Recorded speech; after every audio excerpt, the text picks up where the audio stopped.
Mega daughter Niharika గురించి ప్రత్యేకంగా చెప్పాల్సిన పని లేదు. ఒకప్పుడు హీరోయిన్ గా సినిమాలు చేసిన నిహారిక తర్వాత సడన్ గా యాక్టింగ్ ను పక్కన పెట్టేసింది. మధ్యలో యాంకరింగ్ ట్రై చేసింది. అలాగే నిర్మాతగా మారి చిన్న చిత్రాలను ఎంకరేజ్ చేసింది. ఈ క్రమంలో పలు హిట్స్ అందుకుంది. చాలా కాలం తర్వాత ఆమె డెడ్ పిక్సెల్స్ వెబ్ సిరీస్ లో యాక్ట్ చేసి మళ్ళీ ఇండస్ట్రీకి రీ ఎంట్రీ ఇచ్చింది. అంతేకాకుండా తమిళంలోనూ ఓ సినిమా చేసింది.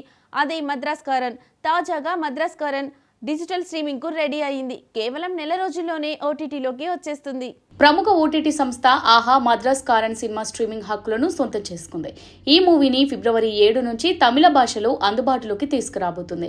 ఈ విషయాన్ని తెలుపుతూ ఆహా ఎక్స్ ద్వారా అధికారిక ప్రకటనను విడుదల చేసింది.